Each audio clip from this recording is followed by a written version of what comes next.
staff members or like books or whatever thing. Okay, so in a database we are going to represent entities using this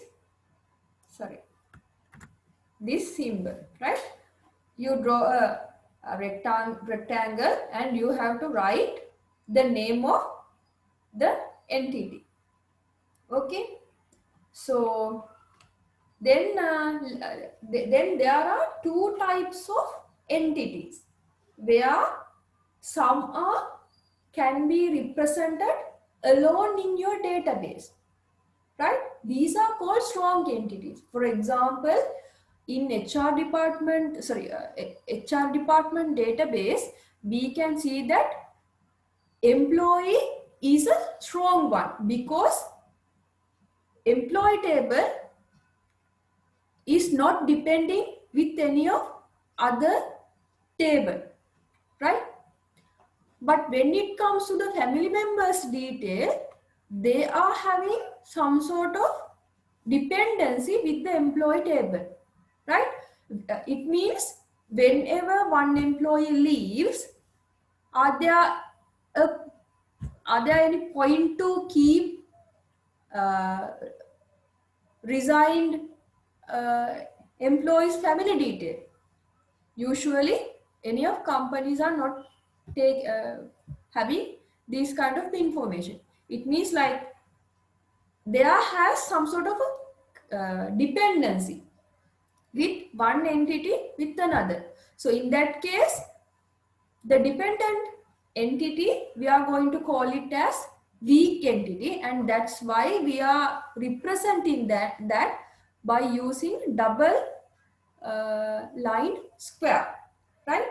But it is also the same as the entity, but the case is these are not strong one, unlike the normal entities. And for each and every entity, you can have several smaller data points that that a particular entity has. These attributes are explaining further about your what we call entities. When it comes to employee name is going to explain one of property of the entity. So likewise, for the employee table, so usually when we identify a set of entities, we are going in the database, in the real world server side database, that particular entity will be considered as a table. So in that table, there are different columns. So these columns are represented by attributes, right? So in attributes, you can you can have different types of attributes, and you will be learning these things. So the default attribute symbol is like this. We simply draw a oval shape and we write down the whatever belongs name, right? Then there are, as I explained you, there are different sets of attributes. Like the entities, we have two types, strong and weak entities. So likewise, there are different attributes based on their different set of qualities, right? So when it comes to the very simple attribute, so in simple attributes, the values or information of given attribute cannot be further decomposed or further further divided, right? So we can't divide further. For example, if we take telephone number, so we can't separate, I mean, we can what we call, we can divide, we cannot divide further. But when it comes to a let's say full name. So in there, for a given full name, we can have the surname, first name and the middle name.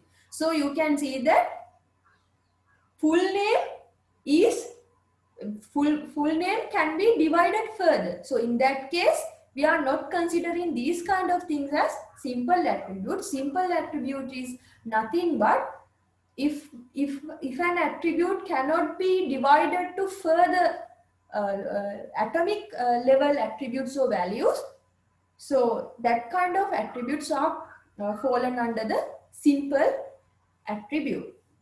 And then there are another attribute called key attribute, where you are indicating this is the uniquely identified value of this particular table. For example, ID, national identity card, student registration number, examination number, these kind of values can be used to uniquely identify a particular entity or a table. Okay, so when it comes to a school, when it comes to the university, so there are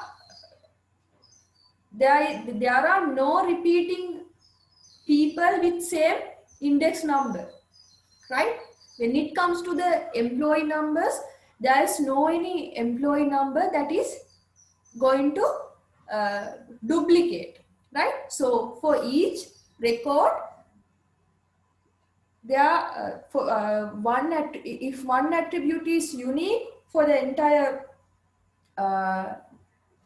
data set, so we are calling that as a key attribute, right? So in order to indicate that particular attribute as a key attribute, we are simply draw the simple attribute and we are simply underlying, okay, this is the whatever key attribute, right? And then there are another called attribute. It is nothing but single valued attribute.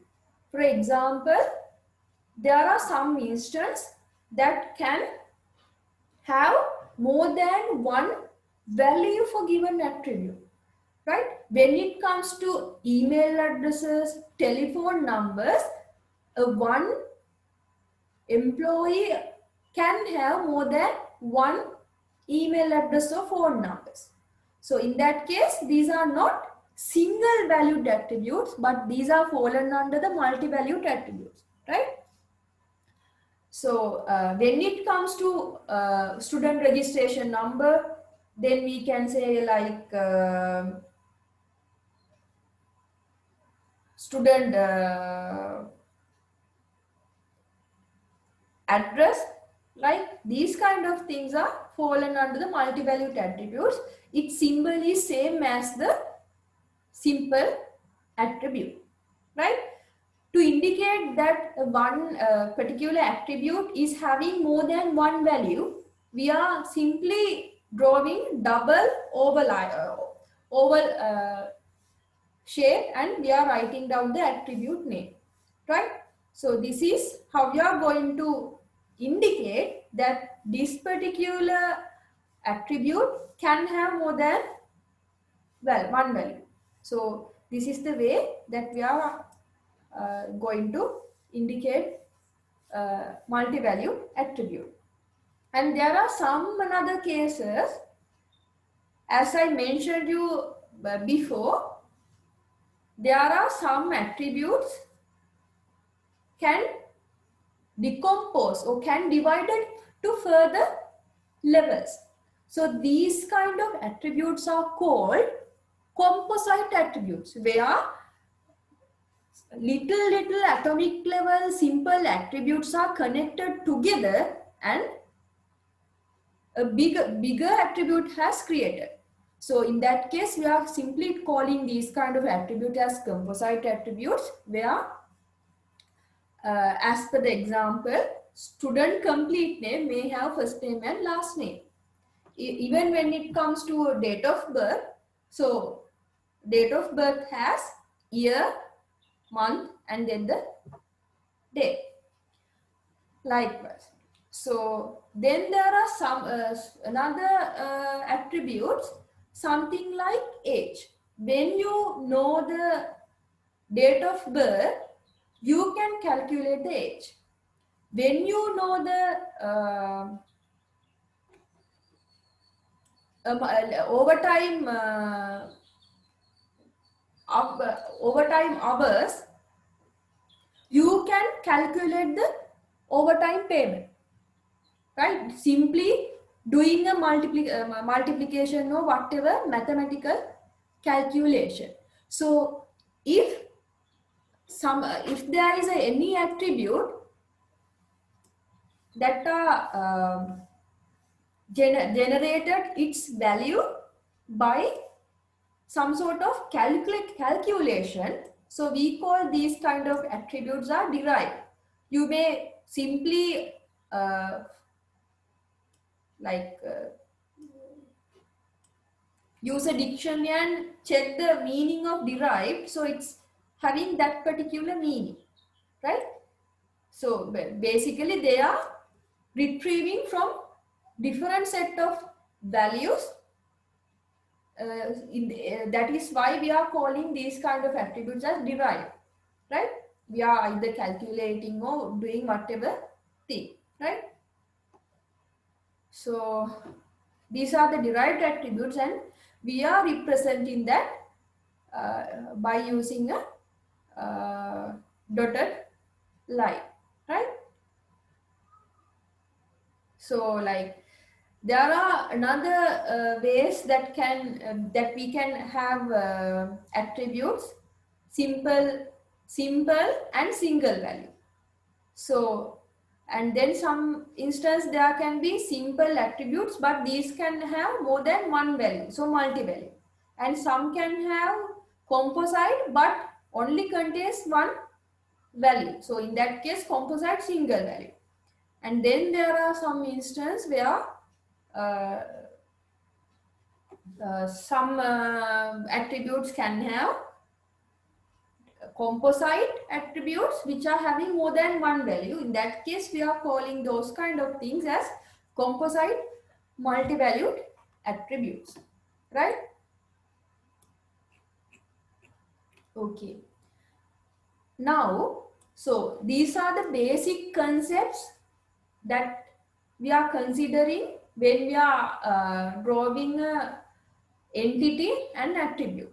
So once you have identified different tables or entities of your database, you have to connect each and every entity or table in order to have the relationship. So you have the entities that now you are going to develop or connect these entities by using the relationship, right? So unless that will that won't called as entity relationship diagram. So there is entity, now you are going to connect these relationships, right? So in that case uh, association or linkage or the connection will be called as the relationship of given entity, right? So in here you are simply writing down the you are simply drawing your two entities and you are connecting these entities using the diamond shape symbol.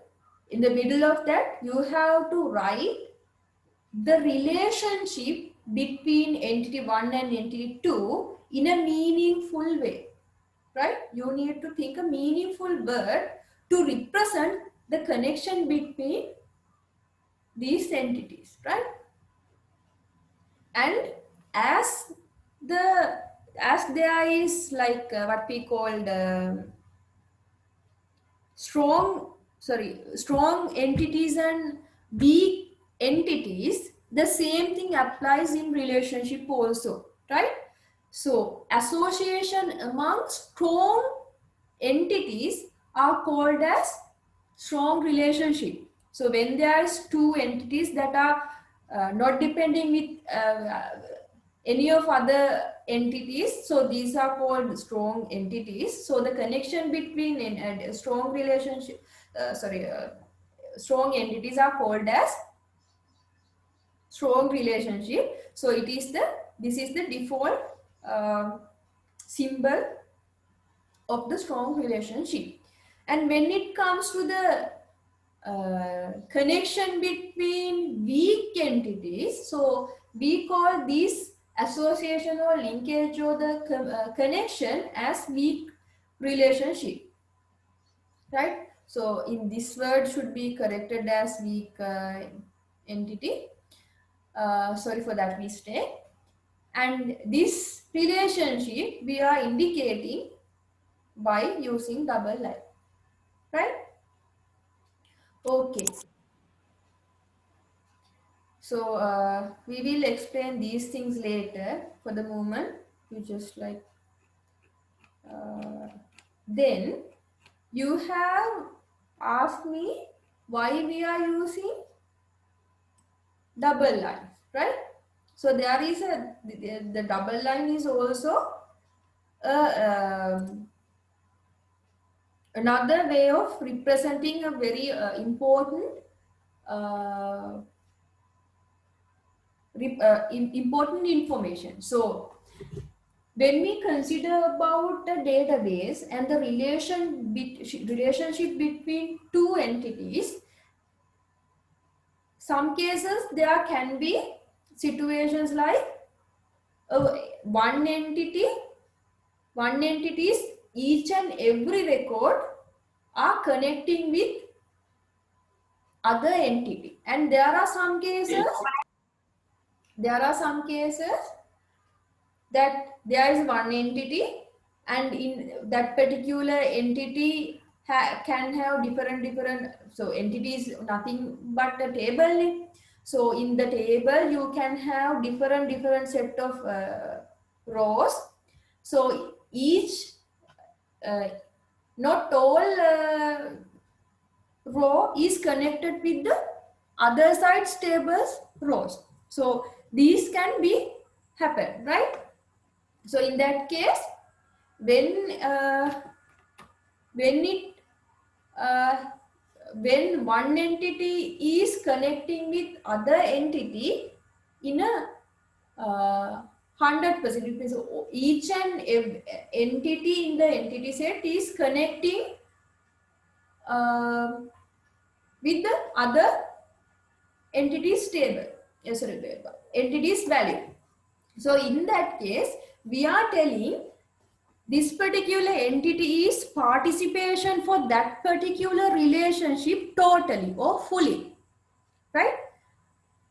Each and every data point is connected with what we call other sites entity. So since all records are connected with the other entity, we are telling this is totally connected or total participation, or we can say like full participation, and there is another name called mandatory participation. So in that case, we are indicating that one with double line, right? So, and there's another student is asking whether can we connect attributes with relationship without using an entity? Yes, of course. So there are some instances that we can have relationships and these relationships can contain uh, what we call attributes, right? So in that case, there can be situation where attribute is connecting with a relationship without, instead of connecting a table or the entity, right? So Let me show an example.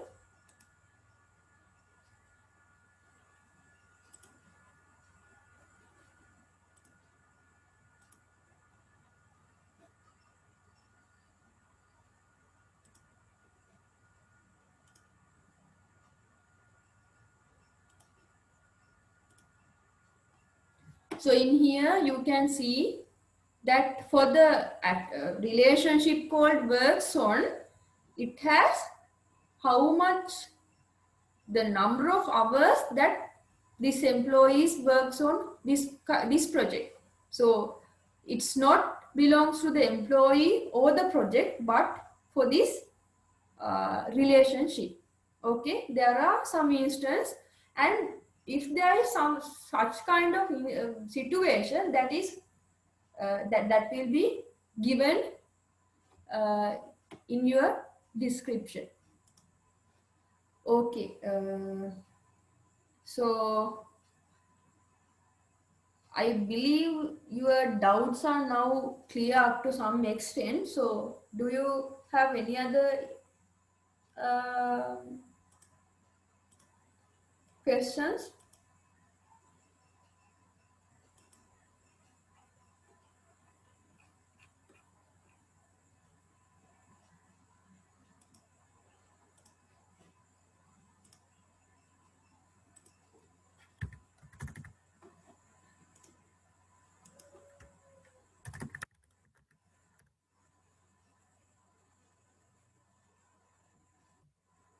Okay, one student is asking, explain mandatory participation. Okay, let me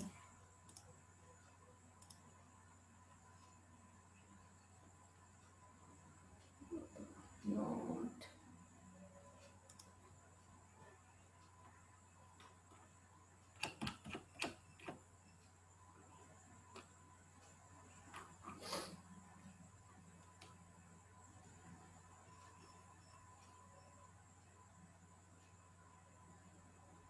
Wait a second. I have to share.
So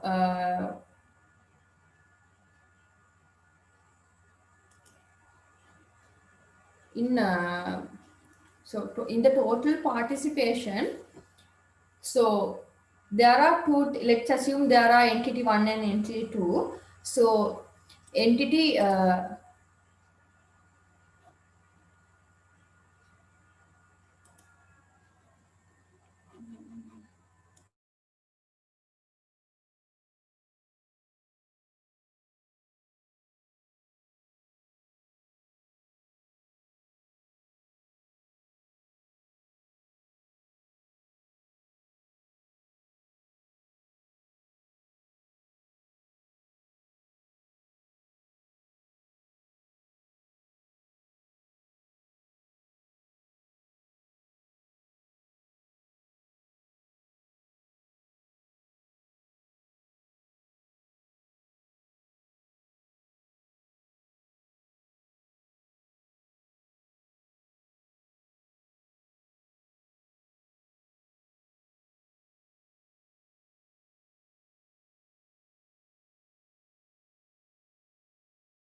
Now I think you can see the image. Okay, so in here that let's assume there are two tables, one is student and other one is course, right? So do you agree with me that there is a point where when it comes to your scenario, so since you guys are still in the first year, so each and every student is following data technologies and it is compulsory, right? Is it true? Right? It means that each and every each and every student of the student table are connecting with course table. Is it clear?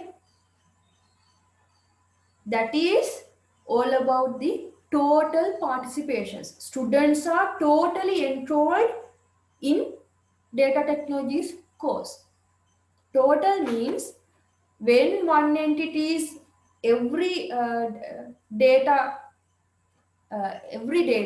is connected, is having a relationship with another entity, we call that particular relationship or that entity is connecting with another entity in a full way, right? It's not a halfway.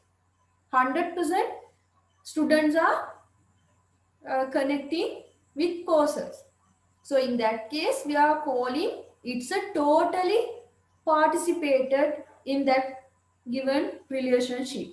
That is the basic concept of total participation. Okay.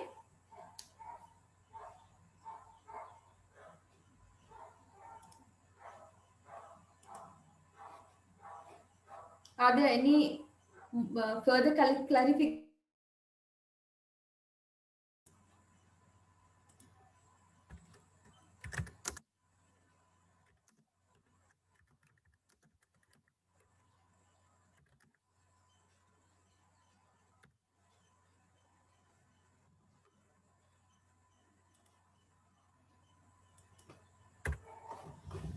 Okay. So can you all try the second example and try to drop me your answer for my email, both what we call answers. So I will go through with your answers and give our comments. Okay, so I have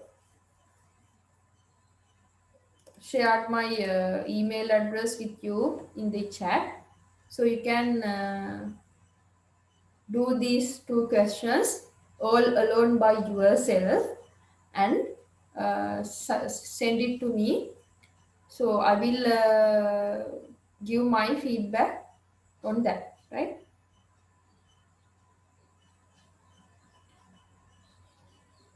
I didn't get this question. Can you explain it further, please? ER diagrams in table format.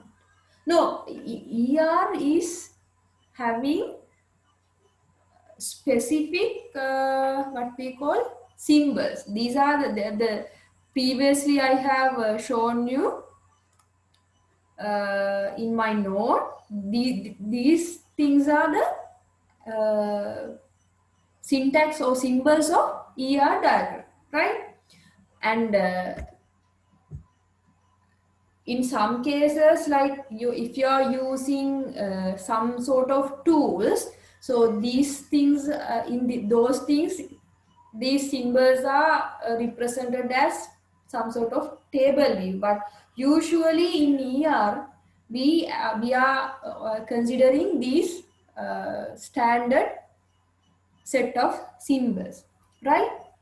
So because after you develop this graphical representation of your final database, you can't directly convert the design your graphically representation into the database, right? Before creating real tables using whatever database query language, there is a middle part as well. You have to like make optimizations or do corrections for your ER diagram, and then only you can move to the real tables. So in that case, table format are not accepted, because the table, if we are using the table format, that is not the ER, that is another modeling one, right? Relational modeling. So in that case, that is for the table format. So for the ER diagrams, you need to adhere to this set of symbols. I believe now you can understand them. Okay.